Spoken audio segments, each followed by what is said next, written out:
السلام علیکم، میرا نام ڈاکٹر فرتاش ہے اور میں بنیادی طور پہ ایک یورولوجسٹ ہوں.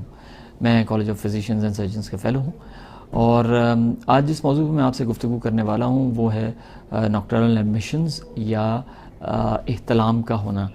احتلام ایک نارمل فینومینا ہے اور بہت سے نوجوانوں کو رات کو احتلام کی شکایت ہوتی ہے یا ان کو احتلام ہوتا ہے. احتلام کوئی بیماری نہیں ہے، یہ ایک نارمل میکانزم ہے، یہ ایک نارمل باڈی کا ریسپانس ہے.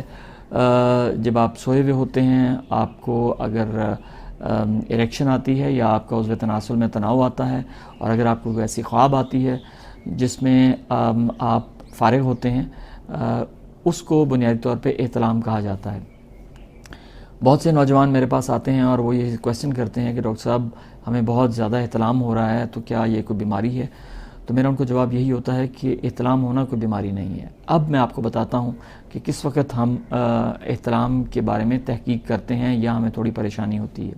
وہ یہ ہوتی ہے کہ اگر ایک نوجوان میرے پاس آتا ہے، وہ کہتا ہے ڈاکٹر صاحب مجھے کافی عرصے سے مہینے میں 3 سے 4 دفعہ احتلام ہو جاتا ہے، لیکن ابھی ریسنٹلی مجھے پیشاب میں جلن بھی شروع ہو گئی ہے، مجھے بار بار پیشاب آنا شروع ہو گیا ہے اور میرے سے پیشاب روکا نہیں جاتا اور مجھے احتلام کی بھی کثرت شروع ہو گئی ہے. تو پھر ہمیں تحقیق کرنی پڑتی ہے کہ یہ انفیکشن کی وجہ سے ہے یا کسی اور وجوہات کی وجہ سے احتلام اچانک اس کو بڑھ کیوں گیا ہے، جب احتلام اور بھی علامات کے ساتھ مکس ہوا ہو، یا آپ کو پیشاب کی کوئی علامات ہوں یا آپ کو جو آپ کی پیشاب کی روٹین کی ہیبٹس ہیں اس سے ہٹ کے اگر آپ کو کوئی چینجز آنا شروع ہو جائیں ریسنٹلی، اور تو اس میں بھی احتلام سم ٹائمز زیادہ ہو جاتا ہے.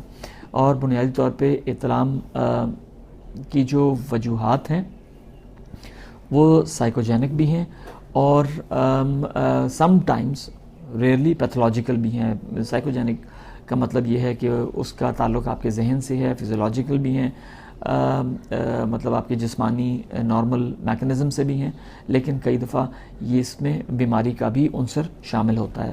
لہٰذا اگر آپ کو احتلام ہو رہا ہے اور آپ کی روٹین ہے کہ آپ کو ہفتے میں 1-2 دفعہ احتلام ہو جاتا ہے یا مہینے میں 1-2 دفعہ احتلام ہو جاتا ہے، تو اس میں کوئی پریشانی کی بات نہیں ہے. لیکن اگر آپ کو اس کے ساتھ ساتھ پیشاب کی علامات بھی ہیں تو پھر میرا آپ کو مشورہ ہوگا کہ آپ میرے کلینک تشریف لائیں تاکہ آپ کی تحقیقات کر کے اور آپ کو پراپر طریقے سے علاج تجویز کیا جائے. تو لہٰذا جو آج کا ٹیک ہوم میسج ہے یا آج کا جو میرا پیغام ہے وہ یہ ہے کہ احتلام ایک نارمل چیز ہے اور اس سے پریشان ہونے کی ضرورت ہرگز بھی نہیں ہے. بہت سے ایسے نوجوان ہیں کہ جن کی شادی ہو جاتی ہے تو ان کو احتلام کی جو کثرت ہے وہ کافی حد تک کم ہو جاتی ہے.